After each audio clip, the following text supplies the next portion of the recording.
If you're anything like me, you grew up and you knew about Tron, you maybe watched both of the movies, but you definitely saw the second one because that kind of stuff is just super neat. You always kind of wanted to jump in and play it. Someone else had that same thought. Hey guys, this is Moriarty. And I'm Crypto Spook. And we're taking a look at a game called QBIKE. Which is Tron. It's Tron. That's really the easiest way to say it. There's not anything other than Tron, but that's okay, because it does Tron really well. It does. It's surprisingly fun. This game is just super fun. I had such a blast playing with it. It's really very simple in that 1 to 4 people are in an arena doing Tron. On your little super futuristic motorbike. Now, the game is really, really simple.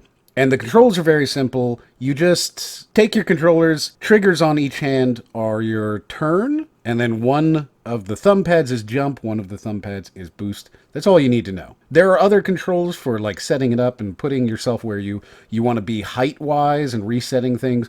But generally speaking, all you need to know is left to go left, right to go right, jump, and boost. So this game was very simple. I fired this up the first time we got the game, and I tried to play it to get some footage, and I was like, okay, so I literally can't do anything here. I can't record this game by myself because it was just me driving around in lonely circles. Yeah, it is definitely not a game that you can play single player. This has one major problem for me, and it was a problem that consistently occurred, and I didn't like it very much. But it wasn't so much of a problem that I wouldn't play the game again. In fact, just watching the footage makes me want to play the game again. It's that much fun. But the problem is that if you get too close to another bike, you both lose. On top of that, the width between things is just slightly not great. And I say that because you can be going through a hole where there's a wall on one side and a player's barrier on the other side, and you think you have plenty of space. And then you die. Because the game decides you deserve to die. Maybe so. And then on top of that, you have the additional problem of running into players. And as soon as you run into another player or get near another player, you both die. And I really think that there needs to be some sort of, I don't know, algorithm there that says whoever's in front doesn't die. Because the number of times when I cut in front of another player, like Crypto or the random people that would join the game, and I knew that I had cut them off, but they ran into my bike and we both died. And that annoyed the crap out of me. Yeah, I think what they need to do, instead of having you both die when your bikes touch each other, is like you both ricochet off of each other at a 45-degree angle. That seems like the best thing to do. Maybe you ricochet, or maybe whoever's in front lives and the person in the back dies.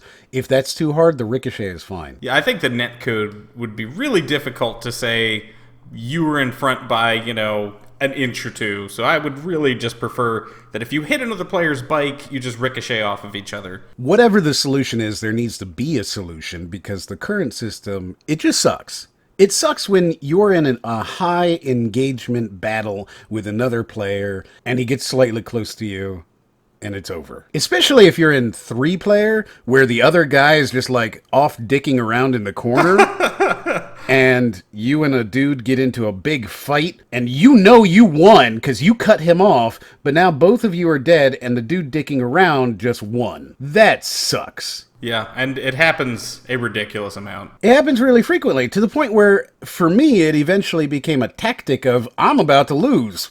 I'm gonna hit him.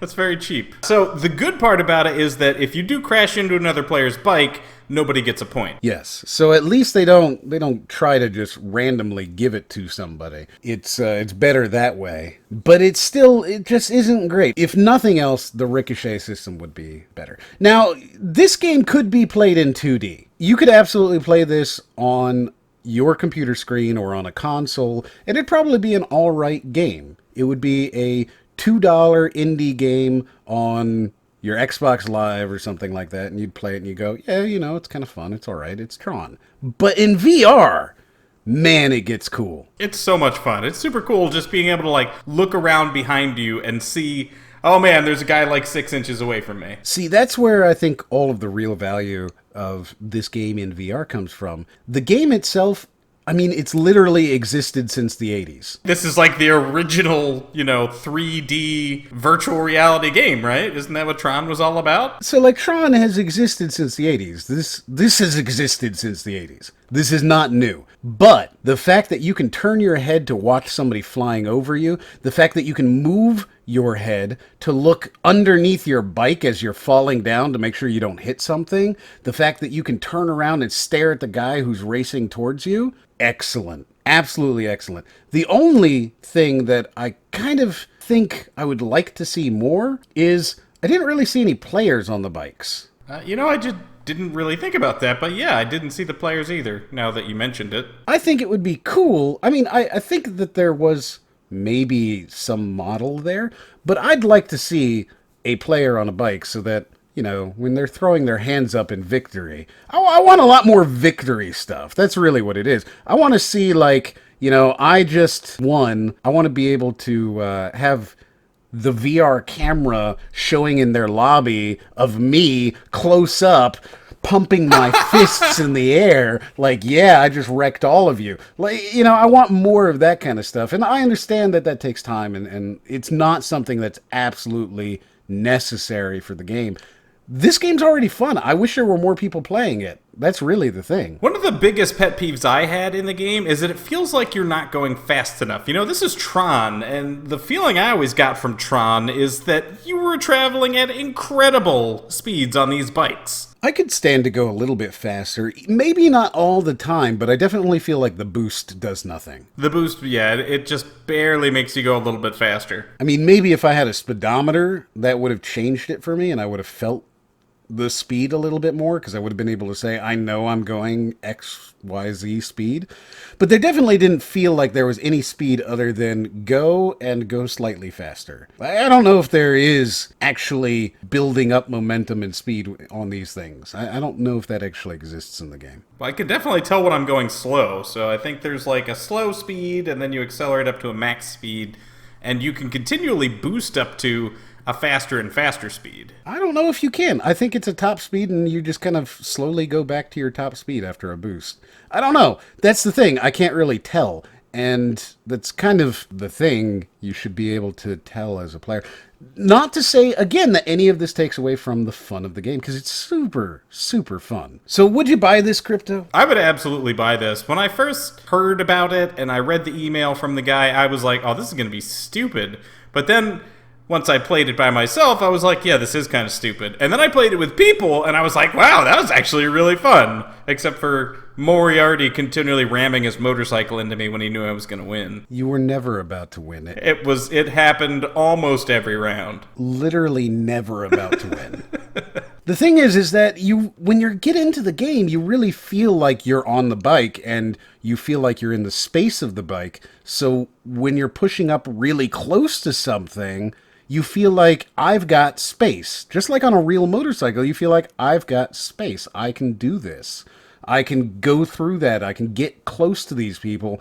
And when it arbitrarily decides, no, you can't, that kind of sucks. Yeah. I really like how when you jump, it like adds this thing to the world behind you, like a little jump loop that if somebody tries to jump in the same spot you did, they're going to smash right into it. So it really adds another level of complexity to the game, to be honest. At one point, if I recall, I was actually defeated by Crypto because he had jumped randomly. There's no reason for him to jump. He had jumped in front of me just before I jumped, leading me to die. There was a reason. I wanted him to die.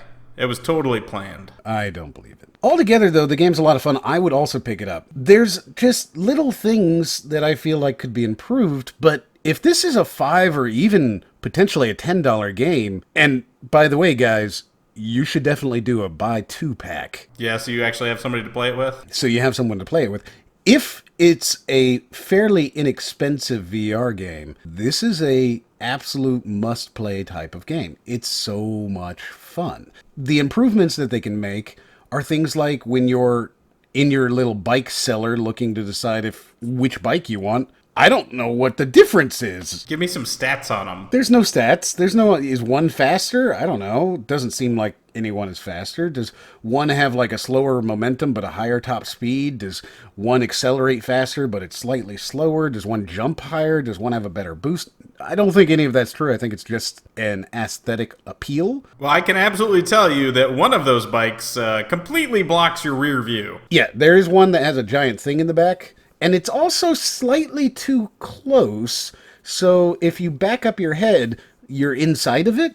But again, none of these are actual real detractions from the game, because it's still, as it was in 1980-something, super fun. So there you go, guys. That's QBIKE. I think it's a lot of fun. Crypto thought it was a lot of fun after he played with others. Have you tried it? Would you pick it up? Are you the developer and you think all of our ideas are golden? In which case, hey, we do consultation work, totally. If you like it, like it. If you don't like it, don't like it. If you did, though, we have a couple of videos right there in the corner that you can go ahead and check out and see some other games that we've talked about. And as always, We'll see you on the next one.